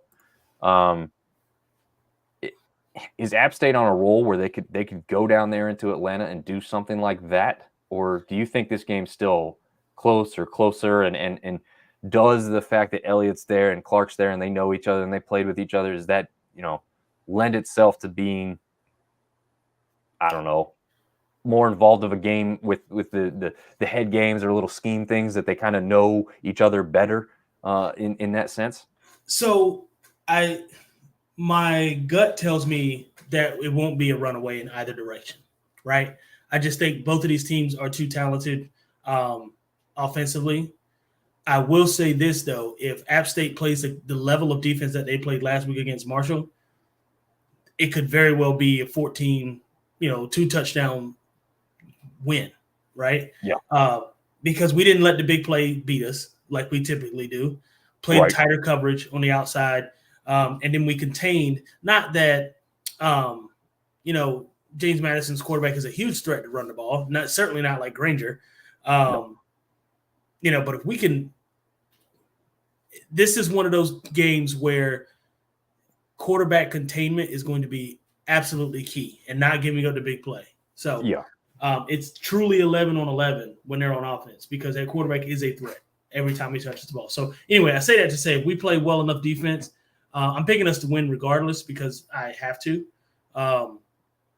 That said, if we can win big if the defense played the way they played last week. Yeah. Here's my bad mojo, and then we'll get into Artie's comment and go to the next game. But we've never lost to Georgia State, home or away. Why would you say that? I know. But this is plastic. Here's some wood. All right. But the other thing is, at home has usually been in our favor pretty well. Although the last 3 times we played this team, either at home or on the road, they've jumped on us quick. And it's been a dogfight to get back in it. And then usually we start to pull away again at the end. But this game has always been close here lately. It was not the case early on. This rivalry, it's not a rivalry. This matchup was never, it was kind of like Western Carolina, right? It was like they always really want to beat you, but it's like a gnat. You just swat them away because they weren't that important and they weren't really all that much of a threat. Now, obviously, we know that they are. So I'm like you. I think and hope that they can continue playing with this level of excitement and intensity as we saw on the sidelines before the game even kicked off. Really, you felt different against Marshall. Right. So if they can do that, I agree with you that they could win this one rather comfortably in the end. But we'll see what happens. Artie makes mention of the stadium down there in Atlanta. He says, I don't care what people think. I like Georgia State Stadium. Cool to see it not go the way of the Rubble Bowl in Akron or other stadiums. Right. Yeah, I mean, I've heard that it feels weird. I've not been in there yet. That's one place I want to go. And I haven't been either. Yeah, I'm not going to get there this weekend, unfortunately. Been doing quite a bit of travel, so I need to take a weekend at home. TJ, we both probably got leaves piling up. I know I do. So that's what I got to take care of. A whole this bunch of weekend. leaves. Yeah. So, but yeah, I mean, yeah, I think the thing that people give them the harder time about is the attendance in the stadium. If they filled up Right. that stadium, nobody would care what the stadium looked like or whatnot. But yeah. Anyway, and then Everett says that they're coming up to Boone on 11/25s, just like you, TJ. You'll be there for Armani's Oh yeah. retirement, and there's Hopefully no way. sending you guys home with an L. Yeah, I was gonna say there's no way we're losing that game. Can't afford to lose that game. Not with our money there. No. Nope. And all you guys as former players too, you want it to be a big party. You don't want to dampen that mood. Oh yeah. Oh man. All right. So ULM. Well, actually, Troy goes to ULM. I got these graphics in a little bit of a funky way here, but Troy travels to ULM for this one on Saturday. Also a 2 p.m. kick. There's no way that this one's close either, right? No. I got Troy by what's the line? Yeah, I was gonna say 20. And Vegas agrees. 21.5 points. Yeah, I got Troy by a lot. Yeah. Yeah, I think at this point, with how Monroe's season is gone, you're not going to get a spark here this late. I don't think. Right. 0-6 in the conference. Is that what they are? Yeah, 0-6, 2-7 overall. Yeah, I don't think they have enough. Yeah, not against what could very well be the second best team in the conference right now. With James Madison 1, Troy 2. It's kind of how it sits anyway, but it seems like it's one of those conferences that's showing the true colors, and I don't think there's really any question in that one. I think Vidal have a pretty big game in that. Honestly, Chris Lewis and Watts, I mean, it could be a very similar image of what we just saw this past week in this one too. So Right. Agreed. All right, back to Artie's team again. Texas State this is gonna be a good one. traveled to Conway to play Coastal Carolina. This one's a 3:30 kick on ESPN Plus. Yeah, this one should be good. I agree. Yeah, Warrenburg. Whatever you want to go with on this one, and Artie Cat says ULM with an upset, they're due. Okay. Listen, We'll see. you might be right. Well, for the sake of our conference, I hope you're not, because Right. I'd like for Troy to get a good bowl game. And right now, ULM doesn't look like they're trending in that direction for being bowl eligible. Actually, I don't think mathematically they can even. Nope. So yeah, they're out at this point. But so yeah, I would hope that Troy hangs on and wins it. But going to the Texas State Coastal Carolina game, it's interesting because I'm looking at it right now, and Vegas has Texas State by 1 or -1 in Conway.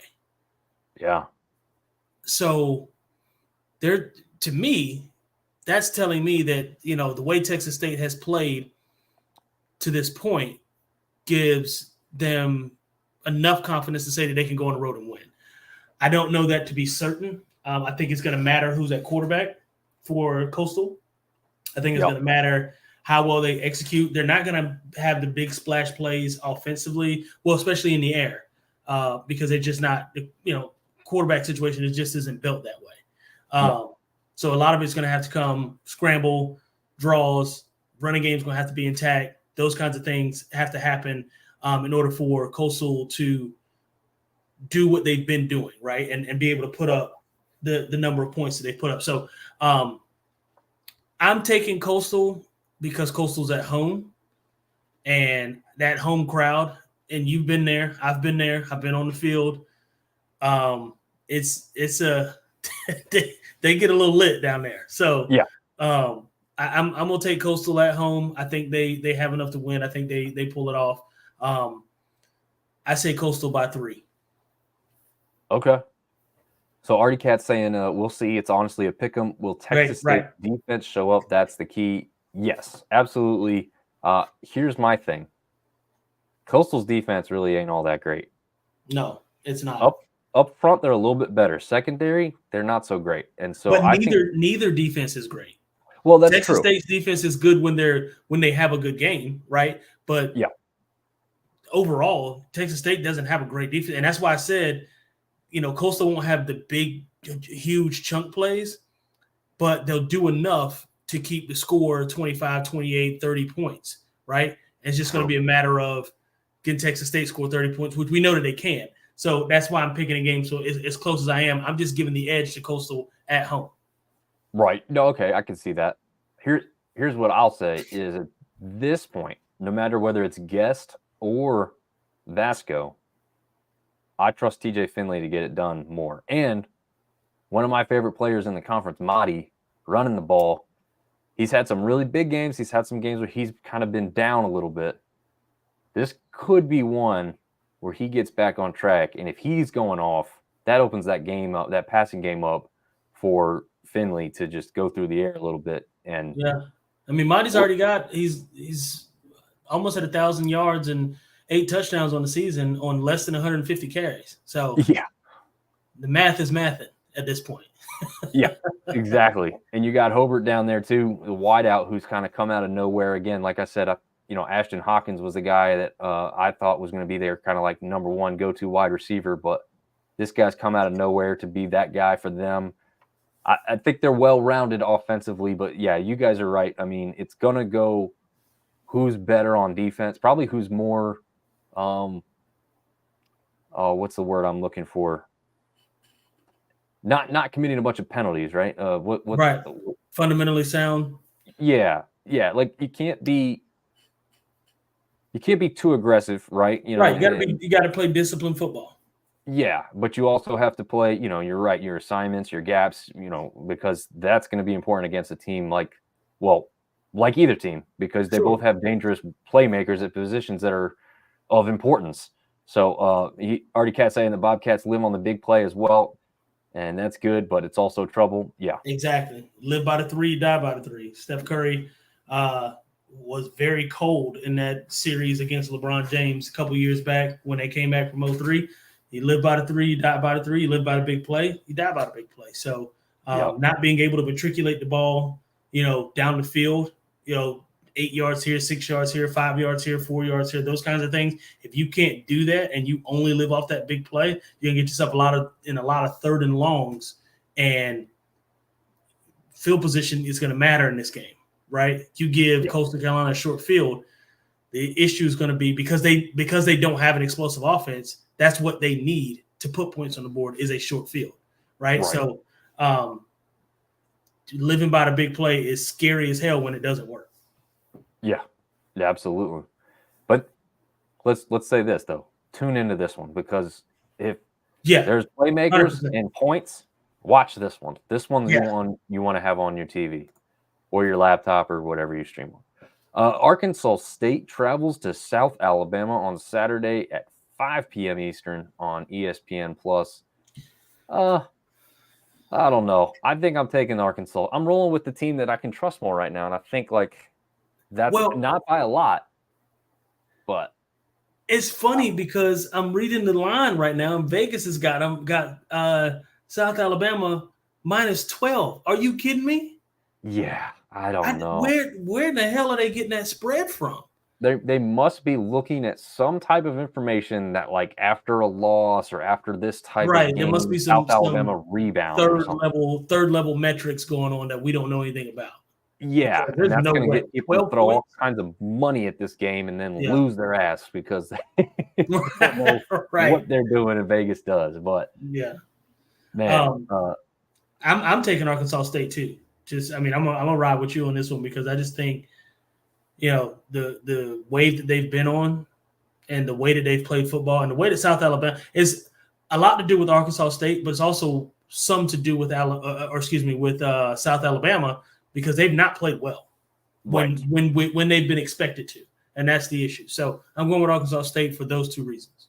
Right, and I'll be honest, I haven't looked this up to see if Bradley's going to be back. That could be a determining factor in this one. That could be why they're being favored by 12, because that would make a pretty significant difference. We know that Lopez went against Troy this past week, and for his first start and going against a defense, as good as Troy, I thought he did quite well, but obviously, again, he's kind of more of that scrambler type that's not got the best all-around arm and accuracy and everything at this point in his career. So that would be a big determining factor in this one for me before I'd put anything on it, which I'm not gonna. So I'll go with my heart instead of that and say, Jalen Rayner, just watching that game back today has been really fun to watch. Their running backs have been better than they were to start the year at this point. I think you, me, and Artie are all pretty much in agreement that the Red Wolves kind of keep it rolling here towards the end of the season. I agree. Maybe have something going into next year. Yeah. All right, I believe this is the last matchup of the weekend. A good one for the nightcap, I think, because, look, Marshall's down and out a little bit right now, but I don't think this one's going to be one you come into and say that it's going to be easy. So Georgia Southern travels up to Marshall for this one on NFL Network, 7 p.m. kick, night game under the lights. I don't know. I mean, I'm taking Georgia Southern without question, really, but at the same time, again, it's one of those ones where like Rasheen Ali has an amazing game. They tighten up a little bit better defensively, and this one could be a little bit closer than people think. Georgia Southern's only favored by 2.5 points. Yeah. I'm definitely taking Georgia Southern. 2.5 scares me though, because it's one of those games where if Marshall play. So I say that because if we get the beginning of the year, Marshall, they can beat anybody. Yep. Problem is, it's been since JMU, they've just slid. I don't know what the hell's happened. So, right. And Rasheen Ali, and I said this last week, we did a really good job. App State did, by the way. Shout out to us, tackling and containing him. I think he had maybe two runs of more than 15 yards. Correct me if I'm wrong on that. I think it was only 2. I think one was like 21 and the other one was like 16 or 17 yards. I think it was only 2 runs that were really big. The rest were 4 and 5 yard gainers. I don't think he got over 100 yards. Or if he did, it was. No, I don't think he did. Yeah, I don't think so either. So anyway, I say that to say he might want to have a get right game personally, right? Yeah. But if I had to bet my money, I'm taking Georgia Southern. It's not a long travel up to Virginia, and just something about playing at night brings out the best in you. I love playing at night. So I'm taking Georgia Southern. Nice. Well, Everett will like to hear that because he says they're heading to West Virginia now for the game. Oh, nice. Nice. Yeah. Awesome. I want to go see a game up there in Huntington. That's for sure. I think that, maybe this season's not the best for them anyway, but like, you hear about the Joan and, what they call it and everything. So I'd like to get up there sometime for a game and see what Marshall's all about. Just the history, I'm sure you kind of feel it when you walk around. It's certainly rich history. Yeah. Artie says to contain number 22 and you're halfway there on stopping Marshall. That's very true. I did look it up. 74 yards for Ali against App State this past week. Okay, so yeah, like I said, I mean, he only had a couple big runs against us, and then the rest were nickel and diamond. Yeah. I think it said he actually had a 43-yarder is what it said, which I don't remember. Okay, it was a 43-yarder. Okay, I knew it was one big run. Yeah, but like you said, if you have a 43-yard run and you have 74 yards overall, you're nickel and diamond, like you said. So, the other thing is, if what Russ with Thundercast told me is true, he's a little banged up. He ain't 100%. So that is a big factor as well. And if that's the case, that's why he's not going as much and putting up as many points, because I'll be honest that going into that game, to me, I thought Rasheen Ali was going to be the best player on the field. Yeah. And he might the hell out of me. I told you that before the game started. He scared me. Yeah. Yeah. So I don't really I don't think there's a high chance Marshall wins this one, but again, at home, it's a pretty good travel for Georgia Southern, I'd say. Yeah. And night game, and what you talking? What, 9 hours, 10 hours? It's got to be close, because from me and you to Georgia Southern from here is like 6. 6, yeah. So, maybe 10 to maybe 12 hours. Well, from here to West Virginia is what, 5 hours? It's roughly, yeah. Yeah. So geez. It's a long bus Yeah. ride. It's probably because you kind of take that diagonal. It's probably like 8.5. Yeah, you're 9 or going that way. Yeah. Yeah. But that'll wrap it up for this week's Sunbelt action. So real quick, I don't know how many people we still got with us at this point, but regardless, let's talk about this JMU thing real quick. We've both already covered the fact that we think they should be eligible based on a few factors. But what do you think comes out of this latest push? Do you think it changes anything? Do you think this really is finally the thing that gets them? And also, what do you think? Because what the Sun Belt has come out and said is if they do consider them to be bowl eligible, the Sun Belt will also allow them to be in the championship game, which they said previously they were not going to allow them to do. Right. So what are your thoughts on all that? Yeah, I think it's only right. I think it's fair, if they do become bowl eligible, to let them play for the conference championship. I mean, why the hell wouldn't you? They deserve it for sure. And if they keep winning out, like I talked about earlier, the biggest thing at this point for the committee or the biggest thing that would help them is James Madison somehow losing a game or two going forward. And I think that would be them saying, okay, yes, we don't have the pressure of having to worry about them anymore in terms of getting them ranked. So the decision doesn't matter. That said, I think it's an absolute travesty that they have to have this type of year. And I think that they should be, because let's call a spade, they'd be ranked right now. Yeah. So, Yeah, right. yeah. And you're right, Everett. They're not the only school to miss out. There's several schools, but there's not those schools that we're talking about aren't comparable to JMU right now. No. Talent-wise, skill-wise, and record-wise.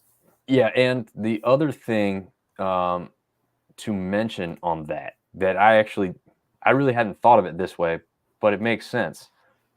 When App State and Georgia Southern and a number of other teams transitioned up, they had one of the transition years as an FCS schedule, and the second year was an FBS schedule. Right.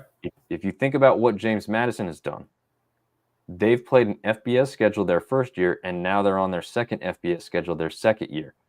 Couple that with the transfer portal and the NIL. NIL is a little bit lesser of a deal in all this, but it exists. So now you're saying that they're really there already, honestly. They've been there because they've had the schedule to prove it. Yeah, and so it's different, right? It's already different. And the other thing is, and I think you feel the same way, you can correct me if I'm wrong, I don't like JMU. I don't want to see them be successful right away, but it's great for the conference. And if the conference has a chance to put somebody in the New Year's Six, at this point, the only team that's got the shot is an undefeated team. I don't think Troy would get in with what they've done with their schedule. I don't think it's good enough to jump all these other teams. Maybe I'm wrong. Maybe they No, I agree with you. I don't think it's good enough either. So I'm thinking the only shot is if JMU stays undefeated and has that. Now, again, I don't want it to be them, but it ain't going to be App State. It ain't going to be Marshall. It ain't going to be Georgia Southern. It's none of these teams that have a shot at this point. And so if you have a team as a group of 5 that has a shot at the New Year's Six, you have to do everything you can to get them there. You literally, as an entire conference, missing out on millions of dollars that would be distributed between member institutions. Right. So, yeah, I hate that it's James Madison, but if it's going to be somebody, I'm glad it's somebody from the Sun Belt, and that sounds like what we've got a real shot at here. So I'm all for pushing them because of the situation that we're currently in. Right. Again, if they were a 7 or 8 win team, no one gives a damn. Like, they don't care. And honestly, James Madison's probably not even pushing as hard because if there's not enough teams, then they're going to kind of get in anyway. But I think it'd be clear now if we just got it taken care of within the next week or two. So you're not like right at the championship game before they decide this, because that's what we don't want to have happen either. Right. It's like we got I don't know, any of the 2-loss teams in the Sun Belt that, I guess App State's one of them, beats JMU, and then JMU drops the last one to Coastal. Now you've got a bunch of teams with 2 losses. Who's making it to the championship game? you want to know whether somebody's in or out before you get Right. to that point. So, yeah, I guess that's kind of our thing with it, unless you got more to say on that. No, I agree with you 100%, man. I think it's, if like you said, JMU's our only shot. It looks like at this point, right? Unless some craziness happens, which I don't think will. Artie says, yeah, Georgia Southern was one of the other ones to miss out. And he also says before we get too far along, happy U.S. Marine Corps birthday and Veterans Day. Absolutely. My dad was a U.S. Marine, and TJ, your dad was in. No, Navy? uncles. I've got Uncles. a bunch of uncles that Okay. are in the Marine Corps, and Gotcha. were in the Marine Corps. Currently, they're retired now. Gotcha. So certainly, happy birthday to those guys. Yeah, absolutely. Definitely a lot of respect for any and everybody who's put that time and effort in to protect what we do every day over here. So we appreciate that, and thank you very much. And yeah, so going back to the football aspect, do you think, let's say App State does come out and beats James Madison, do you think it's possible if they drop one that they drop two? Could they lose to Coastal to end the season as well? Like, would you think that's even possible, or do you think that's really unlikely? That if they lose to App State, that they also lose to Coastal? Yeah, to kind of and what that would do is create a massive tie up top with a bunch of Right. 2-loss teams in the conference. Yeah, I don't see them losing twice. It's either Okay. going to be, if they lose at all, it's either going to be us or Coastal. And I think we have a better shot at beating them than Coastal does, simply because we have Joey's a much more explosive quarterback, right? Than Deshaun Clear's quarterback. Really, either one of them. Yeah, any of the three at this point. Yeah, well, yeah. So for me, I think if they're going to lose to somebody, it's likely going to be us. My heart says I hope it is the case. My head says, based on what James Madison has done, they've given me no reason to pick against them really at any point this year. So, yeah, true. I think the smart money for most people will still be on them to win the game. It's like you said, it's just like consistency and the fundamentals. They're just so good at those two things that it's you can't afford to be inconsistent. We've seen App be that a couple times this season. So yeah, but I'm kind of cheering for 2 losses with them. yeah. Mainly because, like I said, I'm not a JMU lover by any means. Yeah. I don't love them. I just don't hate them. I think they're a great school. I think, every time I've ever played them, it's been fun. Yeah. So, even when they beat us. Yeah. I think the one thing that's underrated in this conference, and people don't necessarily understand, when you were in the SoCon, right, you had like some small private institutions you were competing against. Right. And I don't know how much that translates to the football field or how much you guys cared as players that was the case. But like the cool thing about the Sun Belt to me, one of the cool things, there's multiple obviously, is like they're all pretty good size. I mean, obviously there's a couple schools here and there that are a little different in size, but mostly similar sized public institutions. Right. And so like I don't know, it makes it feel like you've got really like-minded people at most of these places. Mm-hmm. Obviously cultures and demographics change a little bit here and there, but I mean, for the most part, you're getting kind of these like-minded people together that just want to have fun, but also be competitive. And like, I feel like that translates on the field as well. I don't know if you have any thoughts on that being the case or if that's just like a fan thing or what. Yeah. When you play against private schools, you want to beat them worse than you want to beat public schools, right? These private institutions that, you got to be, fancy pants to go to and, prim and proper and all of that kind of nonsense. It's like, come step out here on this field so we can make sure it doesn't matter anymore. Yeah. But when you like you said, like-minded, you're playing against other public schools and state-funded schools, those kinds of things, it makes it a lot more fun, and you speak the same language. Yeah. And Steve is chiming in here saying, I actually would like to see Liberty and ECU join the Sun Belt. Well, I'm good with one of those two teams. Well, Liberty Yeah, is I don't want them both, but I wouldn't mind ECU for sure. I'd love ECU. That's one Yeah. that's like shoot. Here's the one that I'll throw out, and people have said this one too. Obviously, and Steve chimes in again. Liberty is private. Yeah, and that's one reason I don't want them. But there's multiple reasons I'm not real high on Liberty. Yeah. I think they'd be quick for everybody hating them more than anybody else. But that, we got that in James Madison right now. So we'll just Right. take with those guys. But what I'd like to see is, for a multitude of reasons, is Memphis in the West. Okay. Because Yep. I feel like if you add in the East, you have to add in the West. Gives you 8-8, right? So I don't Make want it like easy. all this Yeah. So stuff in give the us East. ECU, but also give us Memphis. Yeah. Yes. So Memphis obviously has been great at football. Yep. Obviously, more recently, a little bit lighter than they had been, right? But they were competing in New Year's Sixes, just like Yeah. 2018 or When 29. Tony Pollard Actually, came.